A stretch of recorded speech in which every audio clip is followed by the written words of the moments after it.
Hello, I'm Jack Gainham, and this is my film review on the movie Joint Security Area, or JSA for short. This film was directed by director Park Chan-wook, who is visualized on the left, who is also known for directing films such as The Moon is the Sun's Dream and Sympathy for Mr. Vengeance in the middle and on the right there. JSA was released on September 9th, 2002, and it had a budget of 900 million won. In the box office, JSA grossed over 124,000 USD, and it was critically acclaimed, with directors such as Quentin Tarantino saying it's one of their favorite movies. This movie casts Lee Young-ae as Major Sophie Lee-jeon, and other stars such as Lee Byung-hun as Sergeant Lee Soo-hyuk on the left in this image, and Sang Kang-ho as Sergeant Oh Kyung-pil on the right. You may recognize Sang Kang-ho on the right there because he's also in some massive films such as Parasite and A Taxi Driver. The film also cast other stars such as Kim Tae-woo as Private Nam Seung-sik and Shin Ha-kyun as Private Jung Woo-jin.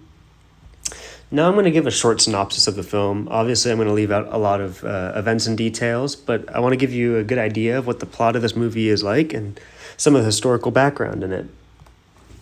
The movie takes place in both South and North Korea following an incident at the DMZ where a gunfight breaks out in a North Korean guardhouse, resulting in the death of 2 North Korean soldiers. A South Korean soldier, Sergeant Lee Soo-hyuk, manages to flee back to South Korea with an injured leg.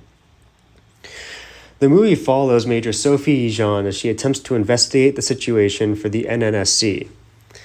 You can see her in the back there with the North Korean guards. Kind of hard to see, but she's in this picture. The NNSC is the Neutral Nations Supervisory Commission, which is something I learned about when watching this movie. And, well, it's kind of self-explanatory. It's a commission of neutral nations. After interviewing various members from both sides, Major John has 2 conflicting reports. The North claims that Sergeant Lee Soo-hyuk broke in and shot the soldiers before fleeing, while the South claims that the sergeant was kidnapped and shot his way to freedom, basically. After further investigation, Major John catches an important piece of evidence.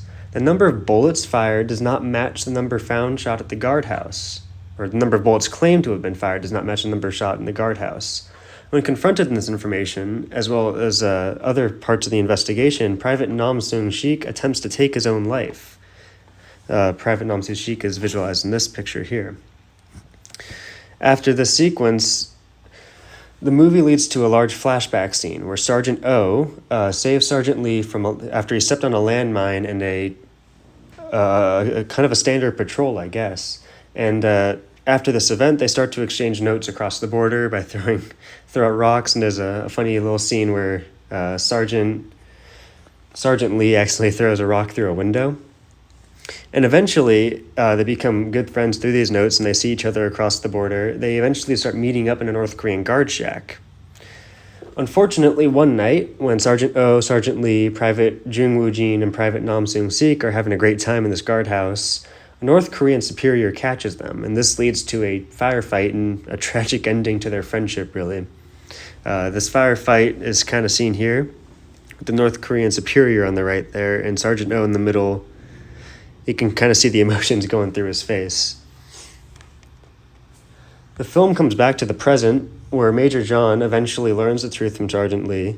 But unfortunately, Sergeant Lee, as he's being escorted out by various South Korean guards, he steals one of their guns and shoots himself. Obviously, this movie is based on real-life events of the Korean War and the DMZ, and it takes place along a massive demilitarized zone between North and South Korea, which is, still there today, as you can see in the news all the time.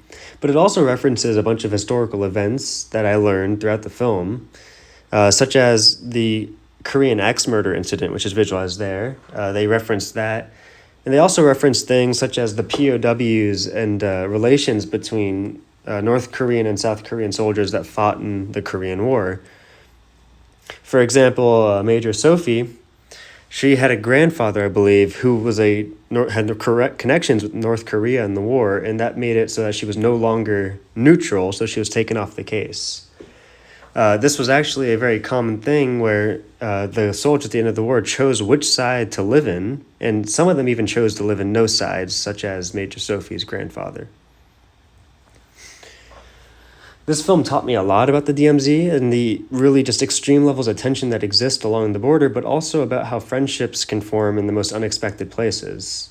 It taught me a lot about various events in modern Korean history regarding the DMZ as well as the Korean War. Thank you, and